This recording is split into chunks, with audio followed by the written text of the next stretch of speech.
Hi, YouTube. Today I have a real treat for you guys. I have ET contactee and Galactic Akashic Records reader Debbie Solaris on the channel. Hi, Debbie. Thank you so much for joining. Hi, thanks for having me on. Yeah, I kept seeing your name on my page and my Instagram, and it was kind of interesting. So I was like, oh, this girl has a really cool energy, uh, and you are very energetic. I can see the Andromeda galaxy, your auric field. You have all this kind of sparkly, clear energy around you. I do read auras quite a bit. But when Anne told me that Anne is my assistant, she told me you wanted me on your podcast. We're like, hell yeah, we'll be on her podcast. So thank you for having me on. Thank you so much, Debbie. So, Debbie, I know that a lot of the interviews that you do, you have to retell your ET contact experience. And Mhm. I don't want to make you do this on this channel because, once my viewers see you, like they can Google you. I can link below some of those experiences so you don't have to feel like you have to expand on it too much. But I just wanted to see if you could, introduce yourself and how it is that you got into reading the Galactic Akashic Records.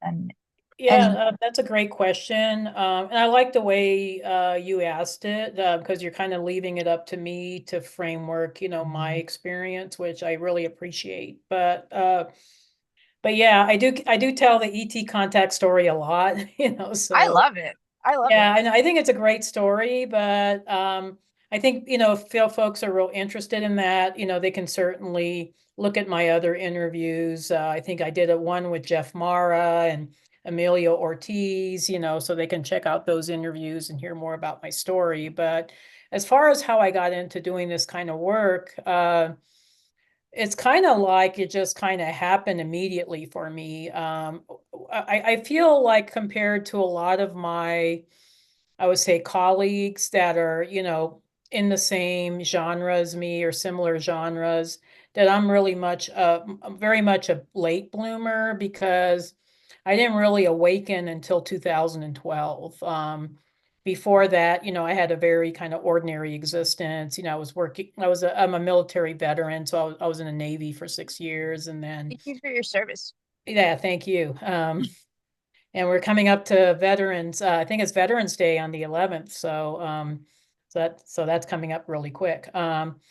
So I am a Navy veteran, and I also worked for environmental health with the public health department locally for quite a few years.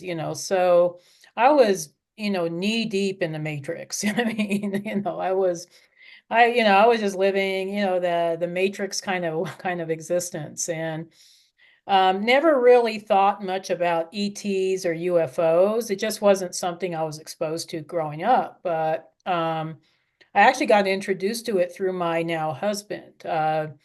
He was always somebody that had a really deep interest in the paranormal um, and the unexplained, phenomena, that's out there. And he's a Pisces, so he's a deep diver, Yeah.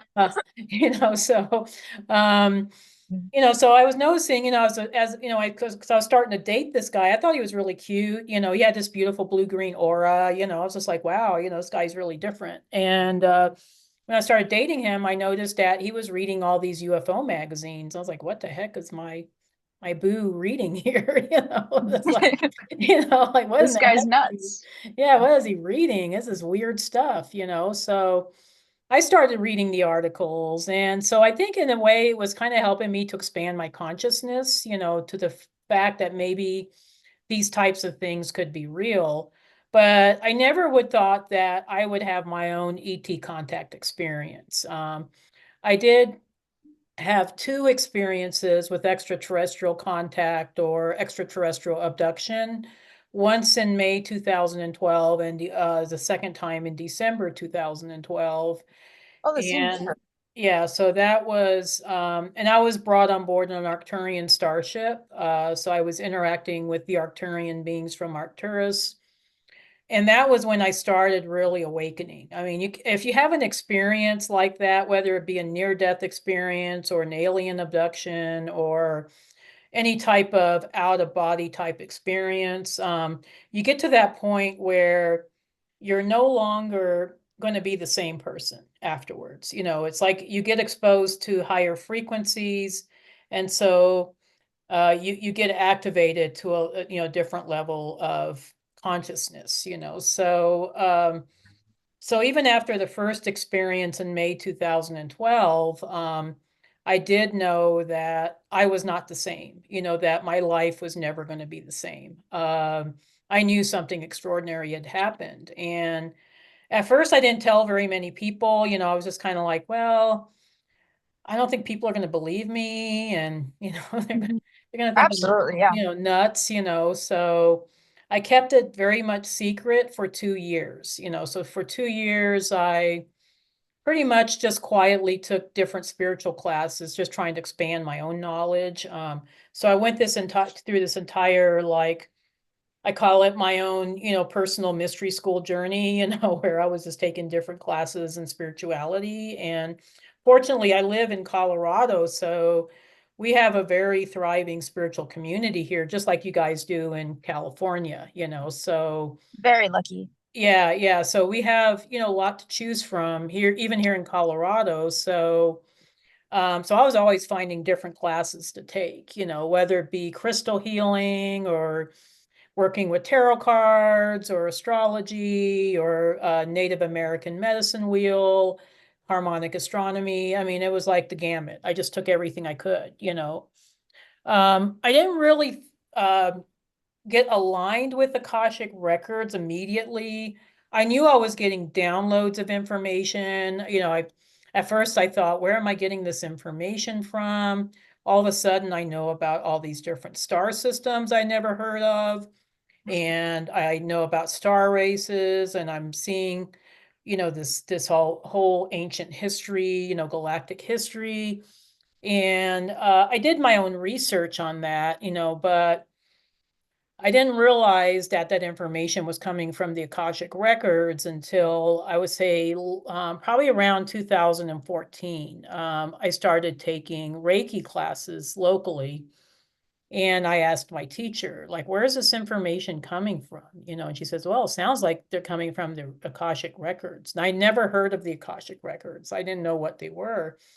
And then she said, well, I teach Akashic Records reading. You should take my class. And I was like, yeah, heck yeah. Sounds like fun, So I took her class, and I took all 3 levels, and I immediately realized I had a gift for it. Like I could access very easily and get information immediately, which was shocking to me because I took a class with, 20 other people, and I noticed some people had very easy access to the records and others really, really struggled. They had to practice a lot more, but for me, it was super easy. And so Definitely. I And just, I'm sorry. very, very sorry to interrupt. Oh, But no, no problem. Yeah, go ahead. because a lot of my followers are what you would consider the layman at this point, how Mm-hmm. would you explain the Akashic Records, say, to like Jane in Nebraska, who is a mom and just likes listening to me once in a while? Like, how would you explain the Oh, Akashic yeah, that's Records a good to question. someone who's just the average Jane, the average Jeff? Yeah, yeah, that maybe is kind of new to all of this. Yeah, Well, I'll explain the Akashic Records, and then I'll explain what star seeds are. Okay, so perfect. Thank you so much. yeah, so the Akashic Records are the energetic records of the universe. It's kind of like the universe's supercomputer system. So, um, so it kind of is not a physical place. Like, a lot of people picture the Akashic Records as a library, and it doesn't really look like that. It's more like you're just accessing information from the higher dimensions. And this is information that all of us collectively as souls are inputting into the records. Because a lot of people will ask me, well, where does this information come from? And I say, well, it comes from all of us. We're the ones that are contributing to it. But if you want to know anything about anything, you can just do a process to access the records. And it's, a little bit of a process, but it's actually available to anybody, so anybody can do what I do. It doesn't really require like a special passcode or special abilities. I do think there are people that maybe naturally have a connection with the records, and so maybe it's easier for them. And then maybe, there's people that maybe have to work at it a little bit, that, and have to practice, because a lot of it involves opening your third eye and your crown chakra, so if you have a very open third eye and crown chakra, it's going to be a lot easier to access the records. So it's just information. It's information on anything, and you can ask anything. You can ask, about your job or about your relationship with people. I mean, it doesn't have to be something grandiose like your past lives or, the galactic history of such and such a star system. It can be as macro or as micro as you want it to be. Now, star seeds, I know you and I, before we recorded here, we were talking about Dolores Cannon. Yeah. May she And rest in peace. yeah, she was kind of groundbreaking with this concept of star seeds. So Dolores Cannon is a hypnotherapist who did a lot of work in the 70s and 80s. And she was working with all kinds of different people, and she was noticing that a lot of her clients, particularly the ones that were born after World War II, were telling her that they weren't originally from Earth, that they had past lives in other star systems. And so she started tracking this and started realizing that, oh, there's three generations of star seeds. So what a star seed is a person that is having a human incarnation on Earth, but their soul originated from another star system. So their soul didn't That's originate so from Earth. fascinating to me. Yeah, their soul actually originated from someplace even older than Earth, so it might be Sirius or the Pleiades or Lyra or some other system, so this is what Dolores was starting to find out. And she left a great legacy of books and, information behind. I mean, she must have written at least 20 books, if not more than that, and left behind a lot of information for us, which we're going to get into in a little bit. But that's a description, basic description of those two concepts. So getting back to my story, just to kind of wrap it up here, I started doing Akashic readings because I was good at it. I was just like, oh, it's a great way for me to make a little extra money and, I can help people, so I was just using it as a side gig. I was still working my 3D job, and, but then, I guess my, in December 2015 was when I went public with my ET contact story. And that was when, and people, it was at a paranormal meetup. There was like maybe, I don't know, 50 people that attended. And I was on an ET panel where people were talking about their ET experience. And everybody just loved my story. They thought, oh my gosh, this is the greatest thing ever. And so I got invited to talk about galactic history at the University of Colorado, which is in Boulder. Okay, so That's super cool. yeah, so that was kind of cool. I was like, here I was totally new to all of this. And I was like, oh my gosh, I'm gonna have to give a presentation in front of Yeah. 200 people, um, so then people started to get to know me, and, more and more people locally wanted to have readings. And then I started doing readings for a lot of people that worked at Gaia TV, because that's also located in Boulder and, or just south of Boulder. But then people started to know who I was. So it was kind of interesting. I was still doing this part-time, but then in 2019, I made the decision that I was going to devote my life to totally to spirituality. And I I'm was going glad to, you did.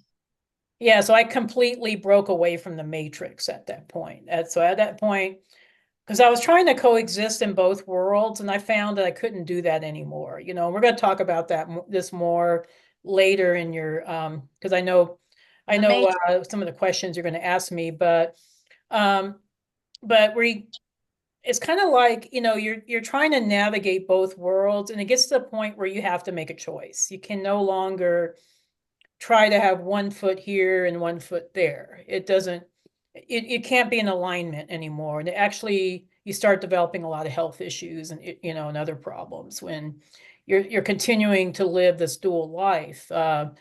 So I basically told my husband, this is my partner that used to like the UFOs. He became my husband, but That's I told him, you know what, I don't care what you do, but I'm retiring on such and such a date. This was in 2019. So it was March 2019.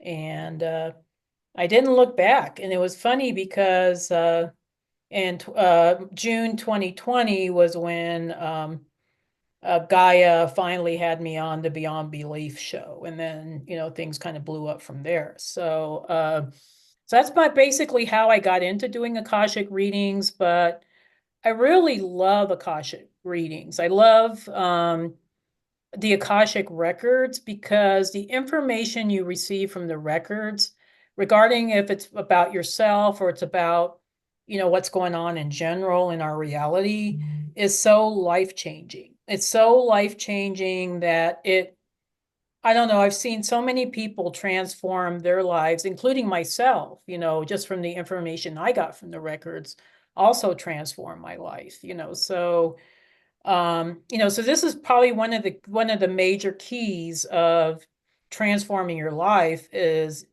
downloading information from the records or working with somebody that can help you with that. And Debbie, I wanted to tell you that the reason that I am contacting you is because I was really lost in my life when I stumbled upon the works of Dolores Cannon and Mm-hmm. the concept of the starseed. Like, Dolores Cannon mentions that throughout her life, after she published her books, that she had a lot of people that would like send her letters, and Mm. that they said that they were like, Dolores, I am in tears because after hearing you on the radio, because she had like a radio show, I think, and Yeah. people would phone in, or they would send her the letters that would say that they were in tears because after hearing her talk about the concept of starseed and how it really hit the nail on the head as to how they felt in their life, like they were like in this world that didn't understand them, that was cruel, that was like just like low vibes, and Mm-hmm. that when they would hear Dolores talk, like they would tap into the truth of what she was saying, that like there is something else out there, that they did come here with a mission, and that it would like make the difference between somebody who had been thinking about suicide for all their life. Mm-hmm. Then all of a sudden, after delving into her work, they were like, I don't feel this way anymore. And Mm-hmm. I don't like admitting it, but I kind of was, I had very dark thoughts when I was growing up. I wouldn't say I was like suicidal, but if I were to like spiral, I definitely would think like, what am I doing here? Mm-hmm. And slowly but surely that I don't have those thoughts anymore ever since I did find like my purpose, my sense of Mm-hmm. like belonging. And the Dolores Cannon readings led me to like delve into more information like tarot. I stumbled upon Linda Howe's Akashic Records because Mm-hmm. luckily Google suggested it to me. And Mm-hmm. and then and Linda Howe does the terrestrial Akashic Records. And then I was Googling the concept of starseed. And then I think that's how I found your YouTube Mm-hmm. on your YouTube channel, Debbie Solaris. And I was telling you before we started recording, like I think your readings probably saved my life. Like I'm not even exaggerating. That's probably Wow, why that's I'm just amazing. so Thank you. happy to. Thank you. Of course, that's probably why I'm so happy to be interviewing with you, because Yeah. the way I had already been told that I was an Andromeda Galaxy starseed, but of course my Mm-hmm. skeptical mind was like, "What are you doing, Marley? This is silly. Like this is nonsense. You're just wasting your time." But Yeah, when I gotcha. but when I would hear you communicate with your clients and you know you had like hours upon hours of this research, I Hmm. knew that like this wasn't nonsense. I knew that like there was something here. And I didn't want to like tell you, but like I did have an ET contact experience, but Hmm. I wasn't like abducted after a prayer like you were in your dreams. Yeah, gotcha. Yeah. Yeah, I my was story is kind of like really out there, uh, yeah, it's but I really think a lot of people have had ET contact or ET experiences. They just don't remember for some reason, or it's just varies per individual, how impactful that is. But yeah, I'm not surprised to hear that because I would say probably 70% of my clients have had contact. Yeah, well, that makes me feel better because yeah, I had it with I'd been looking at the pictures that you have on your websites of yeah. extraterrestrials, and I went to an Akashic Records reader that put me under hypnotherapy, Hmm. called up like a past life, and lo and behold, like an Andromeda, like I guess what would have been my past self, and Hmm. Orion, like at the Andromeda constellation. Like I saw Hmm. my extraterrestrial self, and I was in the extraterrestrial body, and had Hmm. I not felt it and seen it, and had it not looked like what it was on your website, like Hmm. I would have thought I was just making it up. But I know I wasn't Yeah. making it up because I was seeing this level of detail that I'd never seen before. Like the colors were so rich. The way I felt, the way I was thinking was just so elevated. Like I was in another like dimension. I think I was in the seventh dimension. And Oh ever yeah, yeah. If that you're Andromedan, more than likely you're in the seventh dimension. So yeah, I believe. I yeah. believe after that I and nobody else believed me, but it didn't matter because I know that you would believe me and I know that Oh yeah. I think Dolores there's a Cannon lot of people that would would believe believe you. me. Yeah, totally.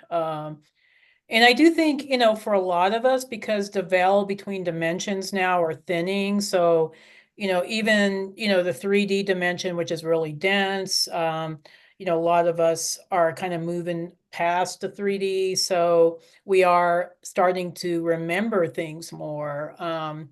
And we're starting to get our soul memories back. So, and we are remembering more and more details, so I wouldn't doubt that's the case for you. And you said you're third wave, right? You're a Well, third wave volunteer. I'm sorry. Yeah. yeah, no worries. So I'm 32 years old, so I think I am third wave. What I what year were you born? 92. Okay, yeah, you're third wave. Yeah. Um, Um early third wave, but yeah, you are third wave. yeah, I've wondered that. But yeah. And and yeah, I mean that's what I wanted to ask you. Like what do you predict the future of Earth will be? I mean, I see our elections and I hope you voted. I voted. Oh And yeah. Yeah, my husband and I voted. Yeah, so good. yeah, I voted. It makes a yeah, difference. Like even if they make you feel like it doesn't matter, like yeah. it should matter. What do you predict the future of Earth is going to be like? I know this year we had a lot of whistleblowers on, and we had the mall scare about the extraterrestrial contacts at the mall. Like, what do Yeah, you there's a predict? lot of weird things that are, I think, again, because the veil between dimensions are thinning, so we're getting this overlay of fourth dimensional entities that are, coming into our field in the 3D, and then even, some folks are even getting into the fifth dimension or the 5D. So I think that's why things are just starting to seem really, really weird right now. So this is my prediction, and this is something I saw in the records a few years ago, and I trust anything you see in the records oh yeah, thank you. So I wholeheartedly. kept seeing this, so I was just like, okay, there's got to be something to it. And then I was hearing, other folks talking about the same or similar things, so I do think it's fairly consistent with what other people are saying, but I did see that I can't predict who's going to win the elections. I do have a feeling it might be Kamala, but it might be because the powers to be are going to put her there, not because she actually won the elections, Hmm. um, but we'll see how that Well, plays out. Uh, but what I did see in the records regarding the elections is that I do think there's going to be some sort of event that is going to happen that is going to shake up uh, the entire political system, actually our entire socio-economic system, that things are just going to really fall apart at this point. So it's going to be a bumpy road before we get to where things are going to smooth out and get better. But so I always just tell people, just be really prepared, be prepared for things being a little rough. But the thing I kept seeing over and over again in the records was that between 2000, 2028 and 2032, there's going to be extraterrestrial contact where Good or everybody bad? knows, everybody knows that it's not going to be hidden. It's not going to be like, oh, they're just meeting with world leaders and nobody knows about it. Everybody's going to know about it. Everyone's gonna know. So there's going to be no need for, disclosure or anything like that, because all of us are going to know that we're now having contact with extraterrestrials. Now, I have my own interpretation of who's going to visit us first. I know people don't agree with me, but it seems, logical to me that probably the first ETs are going to visit are going to be the ones that are located closest to us, like the Venusians and the Alpha Centaurians. These are the groups of beings that are located the closest to Earth. They're the ones that are most human-like. So Mhm. so it makes sense that, they would be the ones that would reach out. Then, because I don't know if you ever seen a Pleiadian, but They're Pleiadian humongous, beings, yeah. And Andromedans are scary to look at if you're not ready. I yeah, if was you're ready not ready for it, for it, yeah. not ready. Pleiadians are so tall and so they're so luminous that I don't think Earth humans are ready for that yet. Okay, I think we need like some Alpha Centaurians to kind of pave the way a little bit. But I'm with you, Debbie. We're not ready for some stuff. yeah, there's just some things we're just not. I mean, I would say just collectively, not individually. But if you ever see a Pleiadian, they're kind of shocking to look at. I mean, in a good way, but I've uh, never seen a Pleiadian. I've just seen them from your channel. yeah, And I have some human friends here on Earth that I know they were Pleiadians in the past life. So yeah, when I like my best friend Hunter was most likely a Pleiadian. So I just think of him, you know what I'm saying? yeah, gotcha, yeah. But like I've never seen like a Pleiadian in real life. Yeah, I like a Pleiadian.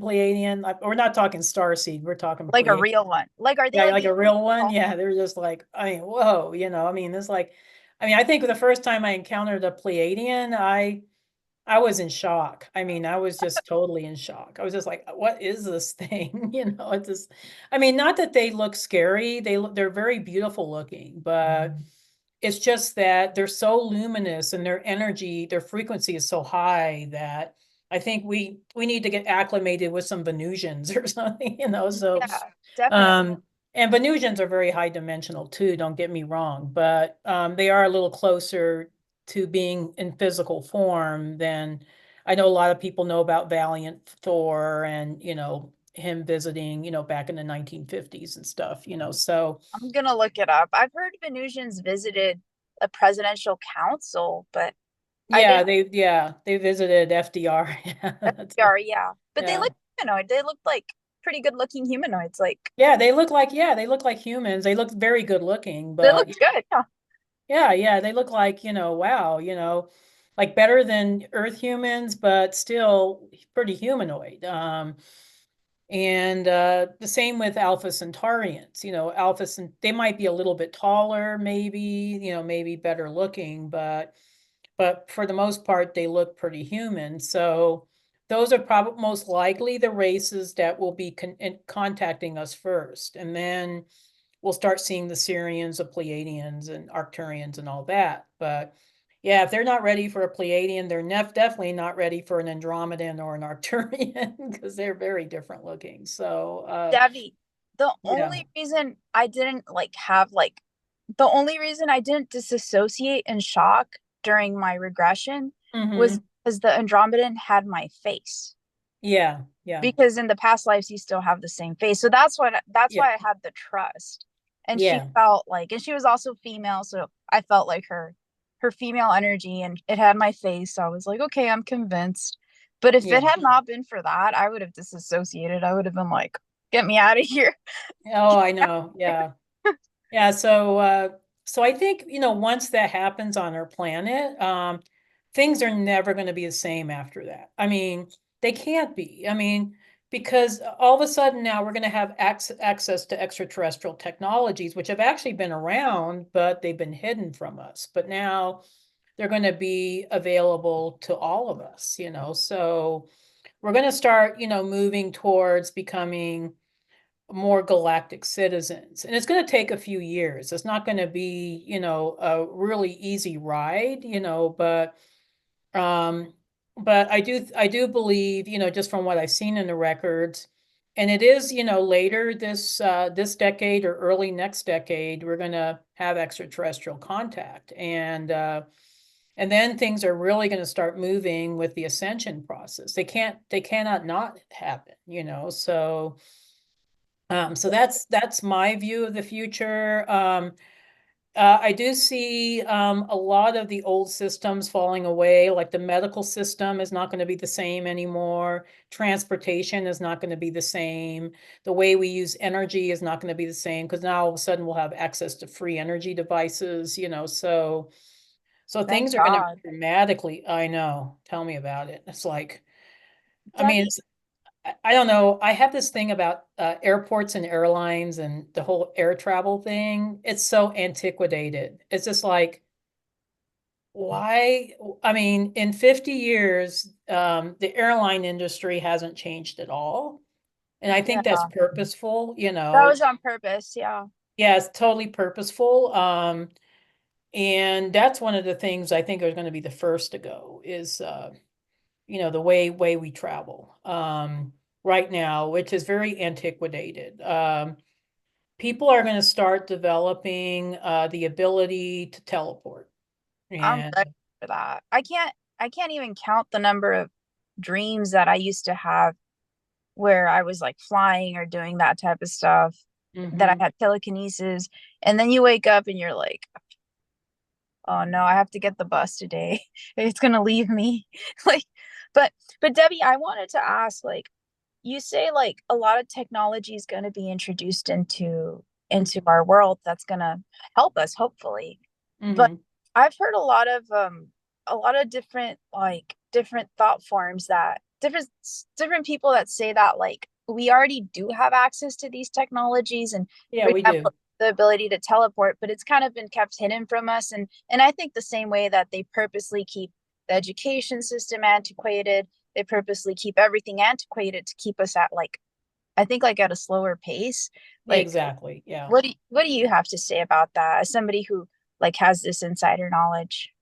I would agree with that. I do think a lot of this technology, med bed technology, free energy devices has been available, but they've been either suppressed or squashed or hidden from us because they don't want us evolving. They don't want us to, and by they, I mean the dark cabal, the Illuminati, or whatever you want to call, the elites or whatever you want to call these beings.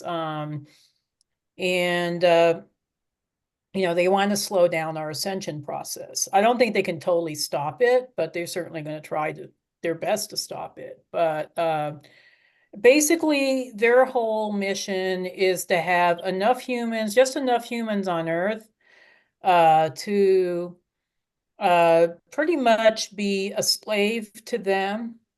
And so they want to reduce, the Earth numbers to, let me see if I can get rid of this. Debbie, just to interject, I know that you and I like are on the same wavelength of there, as like we do acknowledge that there is something out there trying to suppress us. What words Yeah. do you have for the skeptic? What words do you have for the person who might be seeing this and being like, oh, I don't want to listen to this. I don't want to believe that. Like what unifying words would you have for someone that is rather on the skeptical side about there being something trying to suppress our evolution. I would say they probably should start doing some research about why things are the way they are here. So they might want to, maybe listen to some of the whistleblowers, that are out there. And even if, it sounds ridiculous, like you listen to these people and some of the stuff they talk about are really out there.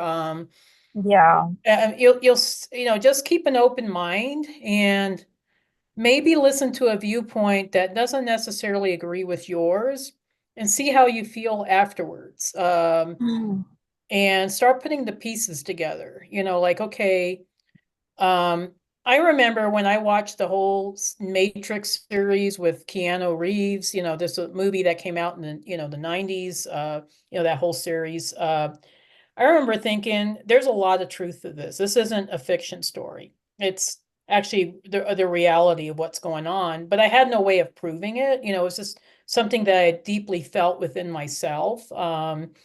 And now quite a few years later, a couple of decades later, we're now seeing, well, okay, there is truth this to the this false matrix construct, and and I would say also, maybe really go deep inside and see what resonates, like, okay, maybe you don't have any concrete proof that this is real, but see if it resonates within you, like, okay, Yeah. like, I don't know if this is real, but it feels real to me. And so I'm going to keep an open mind around it, so that's probably the best advice I can give. Because I was That's a great skeptic advice. too. I was, before I went on this journey, I didn't believe any of this stuff. I just thought people were making it up, and now it's like, oh yeah, we've been lied to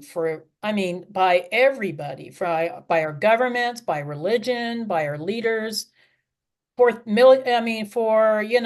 hundreds of years, if not thousands of years on this planet. And everything that we think is our current reality is a lie. That's the thing that's kind of shocking to people at first, that, oh my gosh, everything that I took to be truth was actually a lie. And what's real is, seems really like like kind of like a Hollywood movie or like something crazy, but it's actually real, um, so yeah, I'm it's with just you doing on your that. own research and keeping an open mind.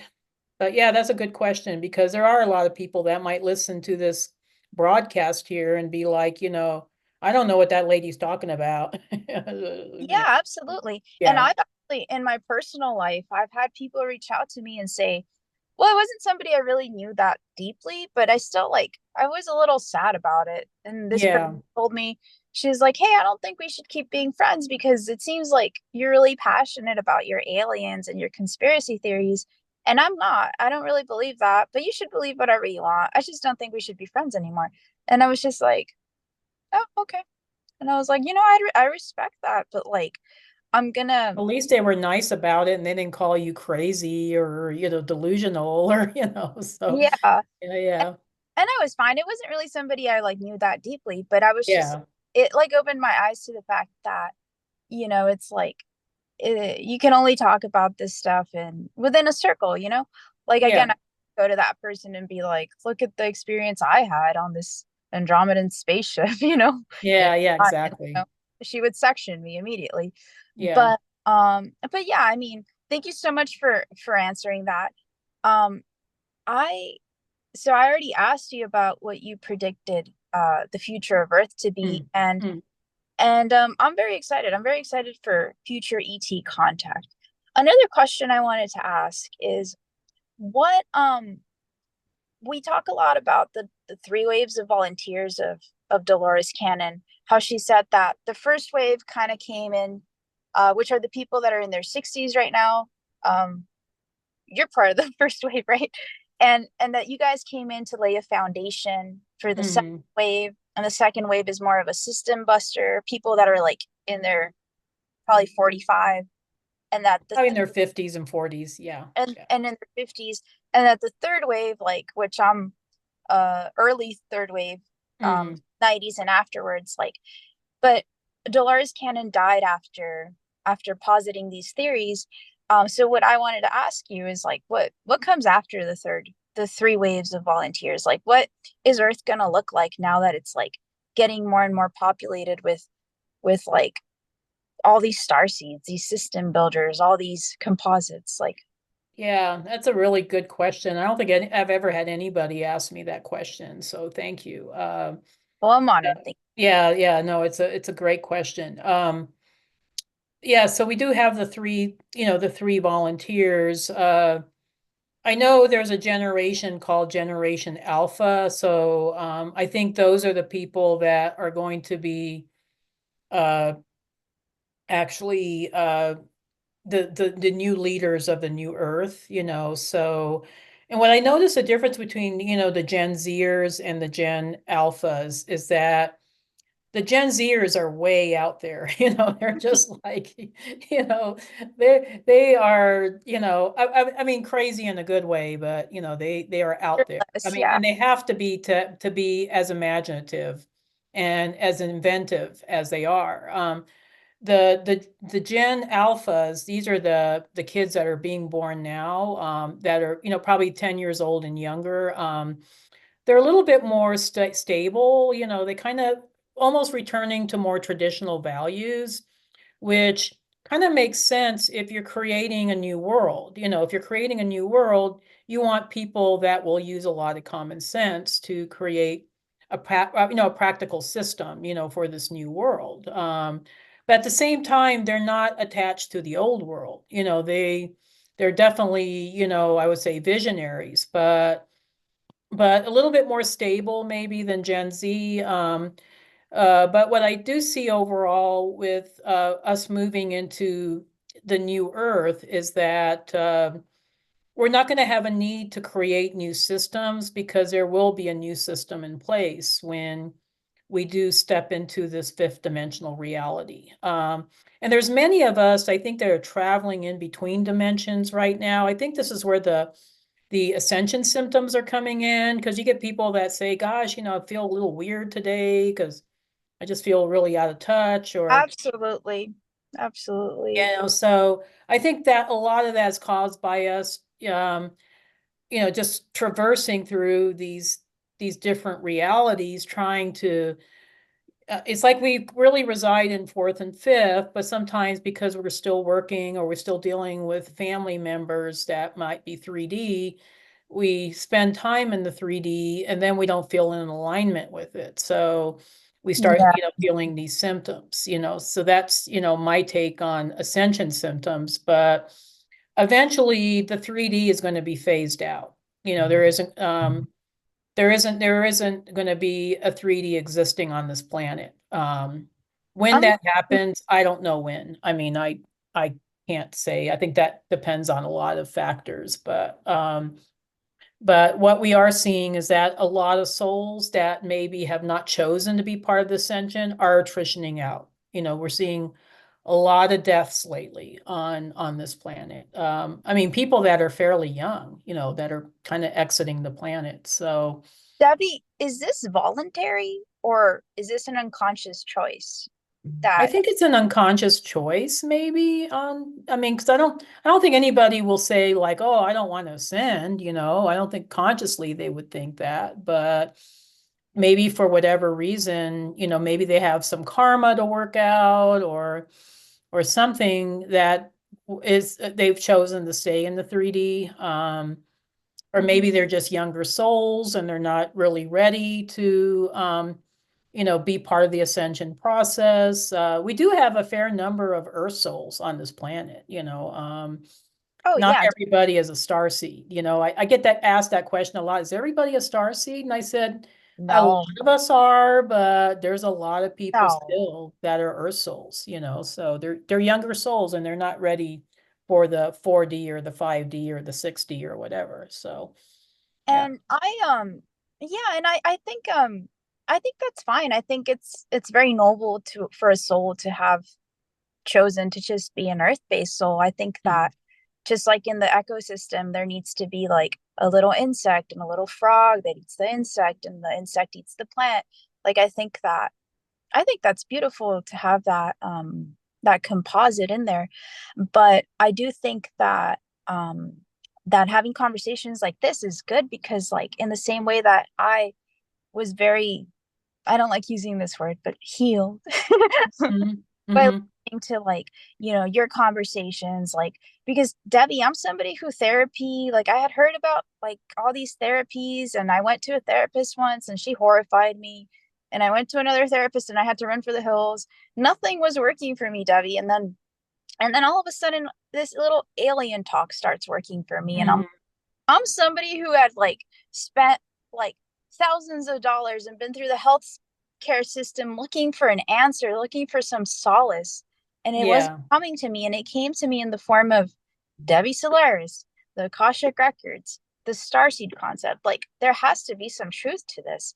And I'm hoping that this conversation that we're having here and the future conversations that we get to have with other people, like hopefully do this for people who are looking for answers, who feel like they're not fitting in right now or that they're Yeah, missing. no, and I think I like the question you had about what advice could I give to people that are seeking, questions to answers or answers to questions, I should say.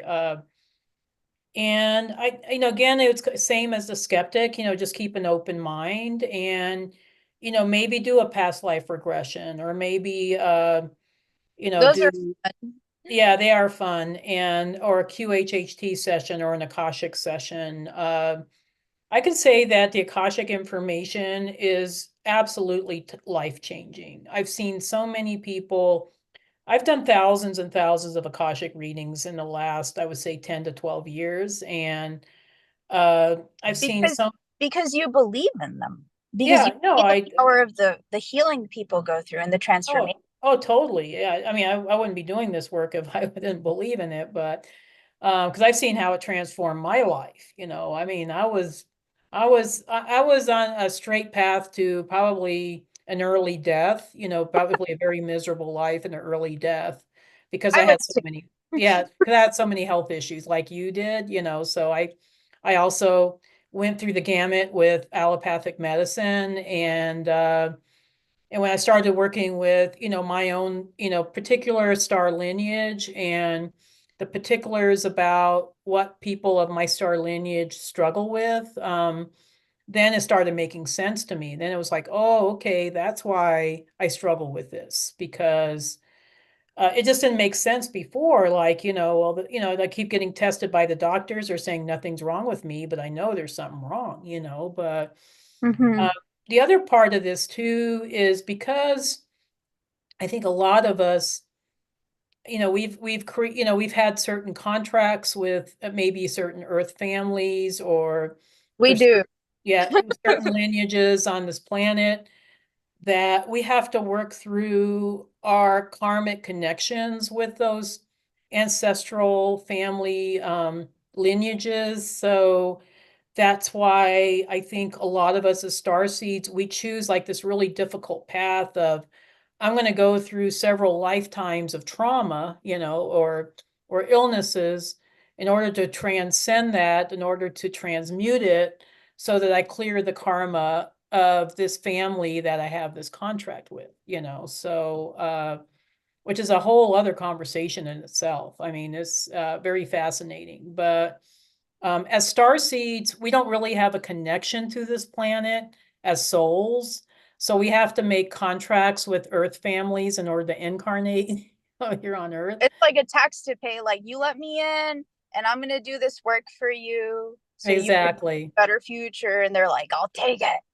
Yeah, there's probably a lot of Earth families that wanted star seeds to incarnate in their families because they knew there was going to be a big benefit, So, Yeah. um, so a lot of us star seeds go through these horrific childhoods and even early adulthood, thinking, what the heck am I cursed? Why am I, Yeah, like what everyone else has a nice white picket fence and I have like I have to hide from my parents or something like that, you know.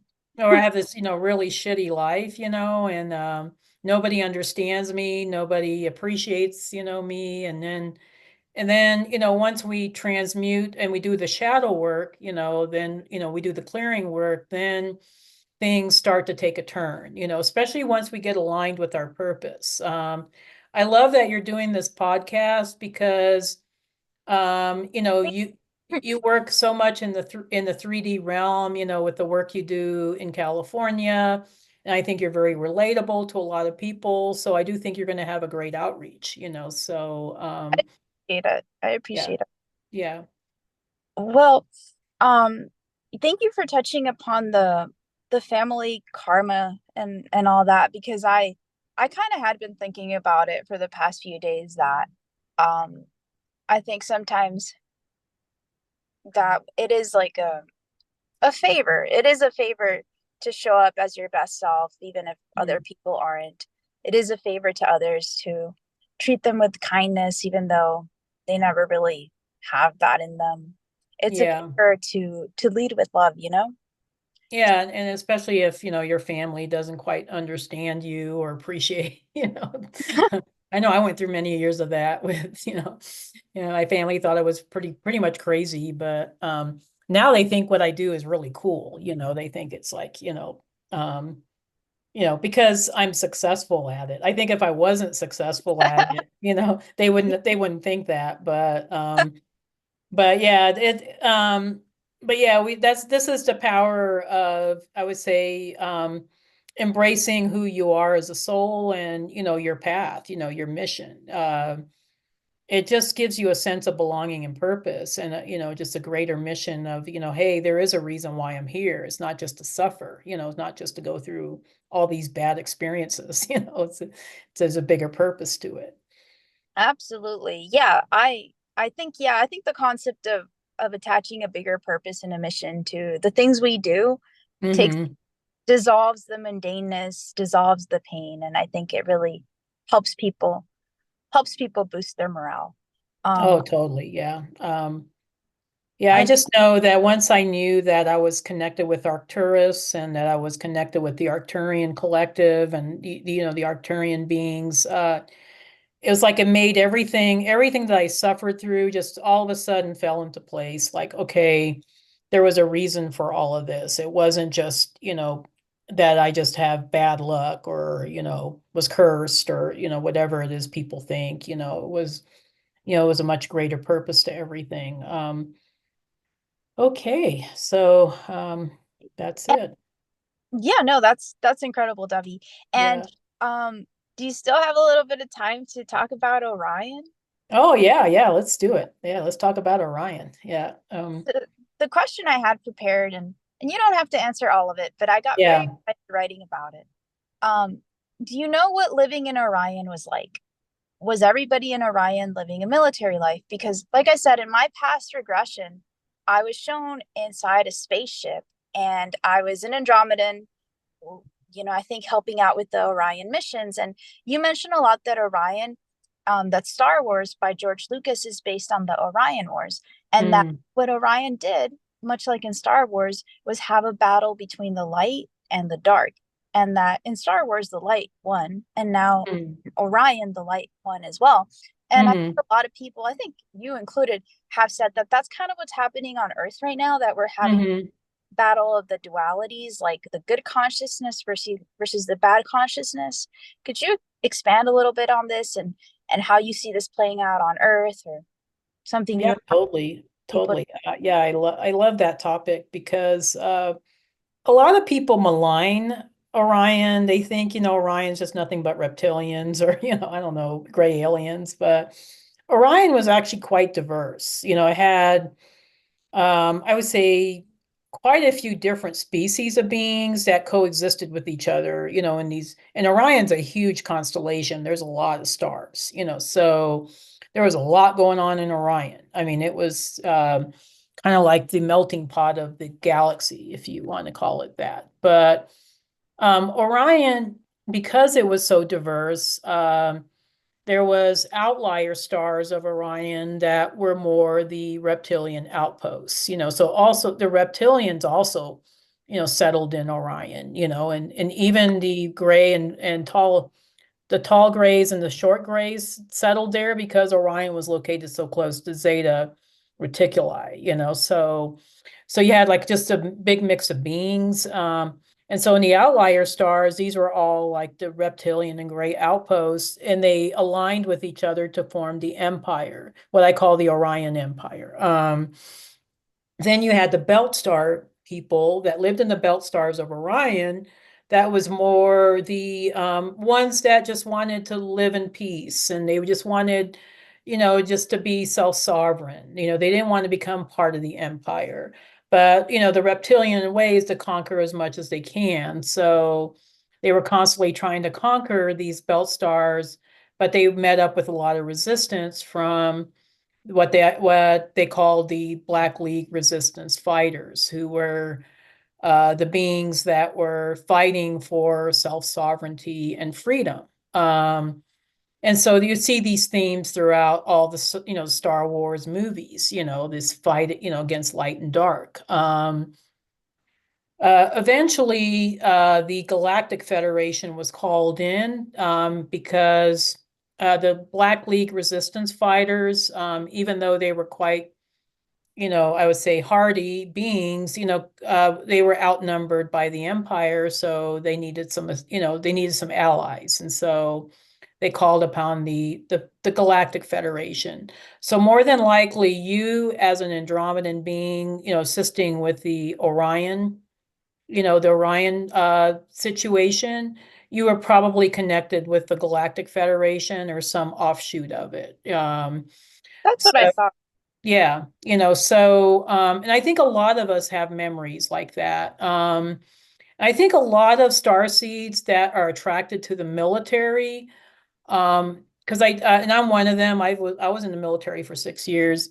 I Uh, thought about it. I really yeah, did. yeah, I think a lot of us are attracted to it because it reminds us of those times when, Those times, yeah. yeah, when we were working for the Galactic Federation, because it is, very structured and very kind of military-like in the structure. So, so I do think it took quite a long time, but and pretty much the Galactic Federation created their headquarters in Orion in one of the belt stars, which was Mitaka, who was one of the highest vibrational of the three. And so The uh, water planet.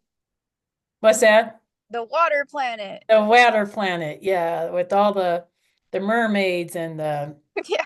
the aquatic beings like dolphins and whales, so everybody loves Mintaka. It's a great system, but eventually they did win the war, so they did were able to bring Orion to the unification that was always meant to be part of the Orion system, so that's currently, I think, what's similar to the process we're going through here on Earth. So it's almost like, this whole thing with the elections and, this, this fight against those of us that are awakened and those of us that are still part of the old system is really a fight against light and dark, so we're seeing very similar themes to what Orion went through.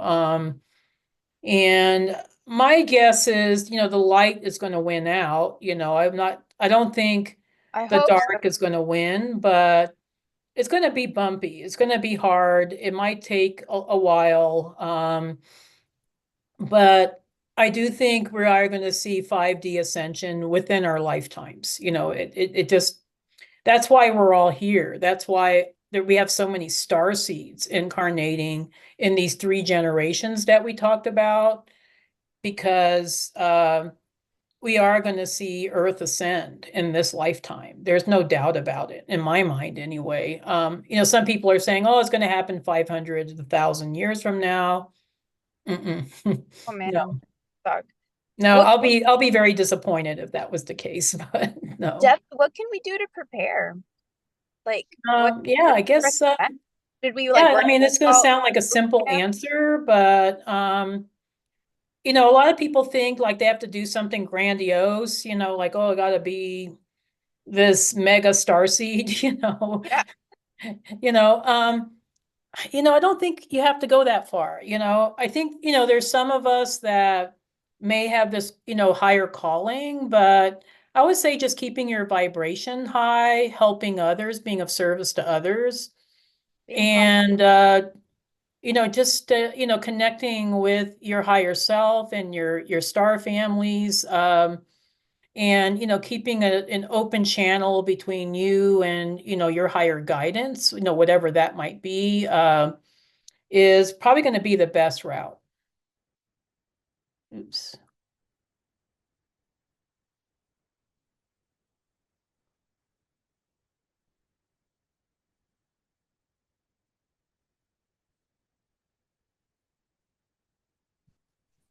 Hi, Debbie, and it accidentally. Kick you off. Yeah, that's Yeah, okay. That's okay. You can just edit this part out. So, I'm here. Hopefully, it's recording everything, but yeah, yeah, I think it is. It just merges the recordings.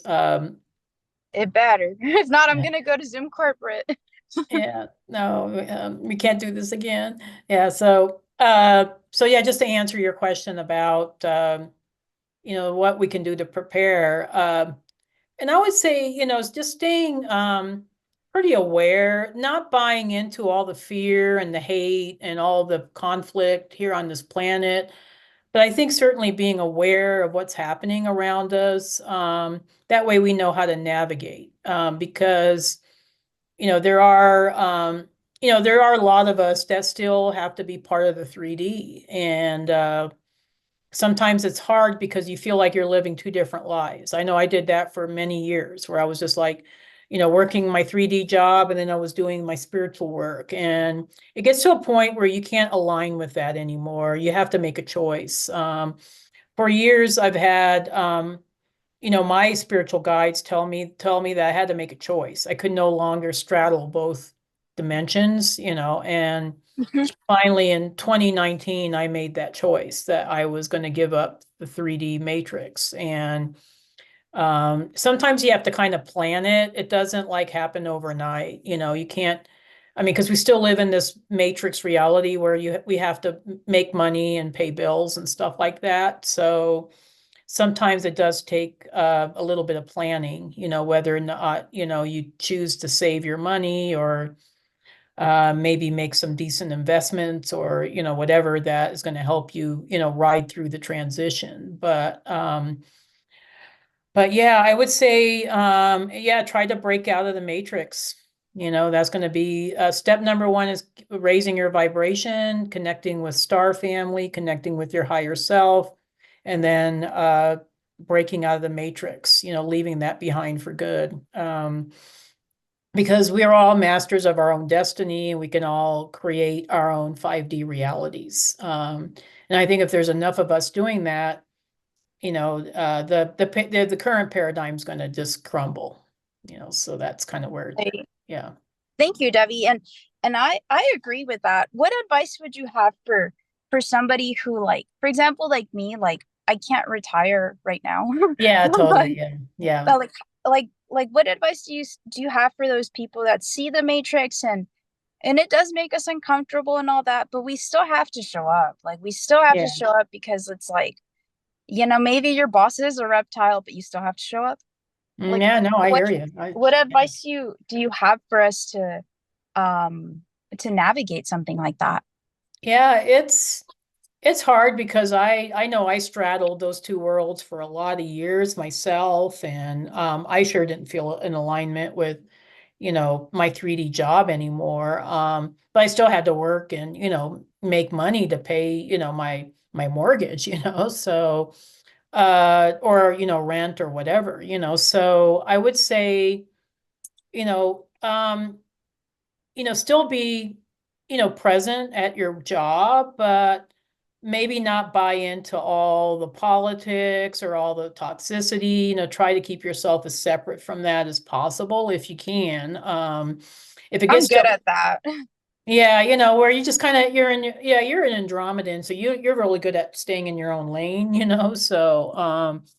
um, so just kind of stay in your own lane, do your thing, and then, spend as much time as you can when you're not at work, raising your vibration, doing things that are really going to feed you and bring you a lot of joy and a lot of meaning to your life, until you get to that point where you can say, sayonara to, the matrix life, and like I said, it does take some planning. It doesn't happen overnight, because we are still connected with this reality. So it's not just going to dissipate on its own. Yeah.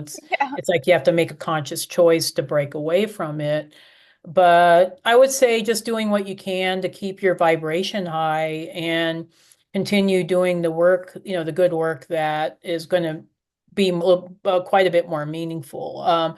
I do have quite a few clients that still work 3D jobs, but somehow they manage to, maybe better than I did, balance their 3D job with their, spiritual life. Or maybe they have enough autonomy in their 3D job where, they can make the money at it, but maybe not feel like they're stuck to a system so much, so they're Right. actually working the system rather than the system working them.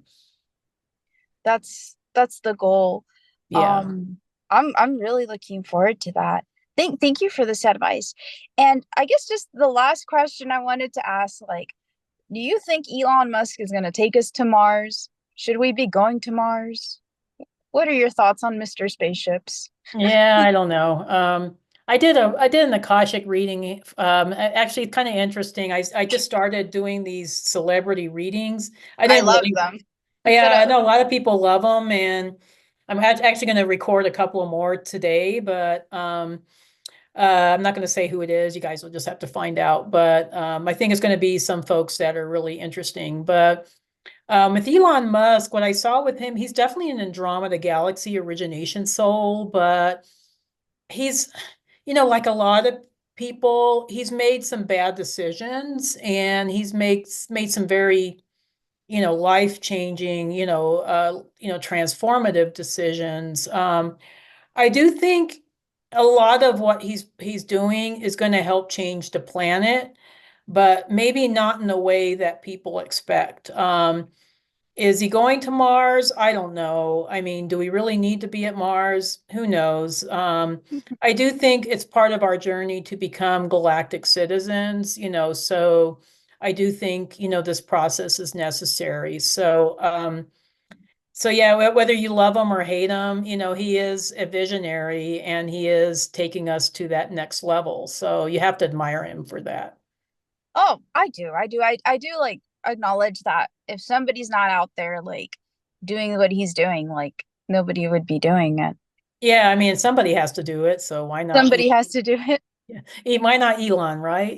So and I know you appreciate him because you're also an Andromeda Galaxy soul, so you understand the bigger picture of it. But some people just look at, oh, well, he's aligned with Trump. I don't like that. You can't look at his decisions so much. You got to Yeah, look at the bigger the picture. bigger picture. Yeah. I totally am with you on that one. Yeah.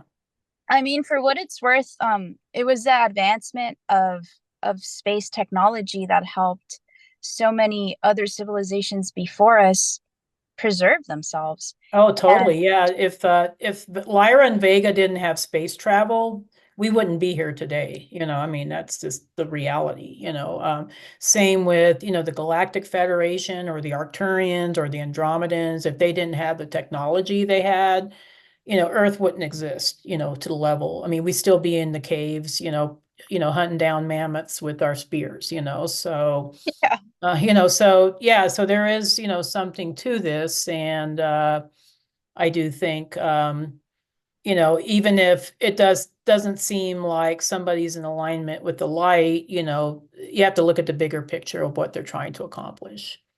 definitely. Yeah. Definitely. And I think like, yeah, I don't judge him for his human choices because I don't personally know him, but Yeah. I do respect the endeavors and The bigger uh mission. Yeah, the bigger totally. mission. Yeah. Yeah. Well, Debbie, thank you. Thank you so much for this very insightful conversation. Thank you for helping me get my start on this podcast. Yay. Um I do I wish your message could be on like a more like widespread platform, kind of like We're Lewis and working on it. We're working on it. Yep. That's why I yeah, hired a marketing team because no, I I have some want this to become suggestions. mainstream. Yeah, it needs to become mainstream. Yep. So that's Yeah, the goal. Yeah. because I do think that what you have to say is mainstream because I'm going to be honest, like I'm not like a Palladian that follows the glitter. Like I kind of like just kind of focus on people that give me like the facts and what I feel Hmm. resonates. Like maybe it's my Andromedan nature, like uh, Hmm. more aesthetic in nature. But when I heard your message, it resonated. And I know that there's a lot of people out there in the mainstream that would also benefit from your message. So I really, really thank you. And Thank I you. really, really appreciate your time today. Yeah, thank you. Thank you for having me on and all the best with your podcast. I know you're going to get some really great folks on and spread the message far and wide. Thank you, and everybody have a great day. Thank you, Debbie. Let me just turn off the recording really quick. Are Yeah. you going to be at the Wellness Expo for